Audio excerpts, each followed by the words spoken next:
আমাদের দেশে যারা পাগল ধরে ধরে মাথার চুল কেটে দিতেছে, আচ্ছা বলেন, পাগল ধরে চুল কাটা জরুরি না খাবার দেওয়া জরুরি? খাবার না খাওয়াইয়া চুল কাটতেছো কে? এইগুলি তোমার কে শিখাইলো? তার খাবার খাওয়াইতে হবে, চিকিৎসা করাইতে হবে, তার অসুস্থতায় সেবা দিতে হবে, তার খাবার খাওয়াইতে হবে, তার বাসস্থানের ব্যবস্থা করতে হবে, তার কর্মসংস্থানের ব্যবস্থা করা জরুরি।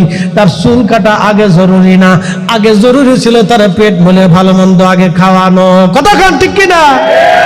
আমরা সব খালি উল্টে পাল্টা কাজ, যত কাজ খালি উল্টে পাল্টা।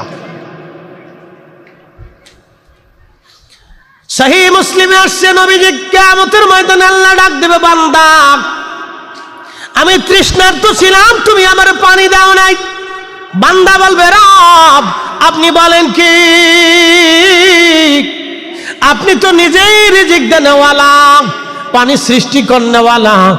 আল্লাহ আপনার হুকুমই তো আকাশ থেকে বৃষ্টি নামলো, জমিনে পানি হলো, ঝর্ণা প্রবাহিত হলো, অতল সাগরের গহ্বর থেকে পানি আসলো, পাতাল থেকে পানি বের হয়ে আসলো। আল্লাহ বলেন কি? আমার আল্লাহ ডাক দিলেন, বান্দারে তোমার প্রতিবেশী পানির অভাবে তৃষ্ণার্ত ছিল, আরবে পানির অভাব ছিল। আহারে, নবীজি বললেন ডাক দে সাহাবীরা রে, সেই দিন আল্লাহ ডাক দিবে, বান্দারে আমার বান্দারে যদি তুমি পানি পান করাইতা, তাহলে আমি আল্লাহর পানি পান করানো হয়ে যাইতো। এই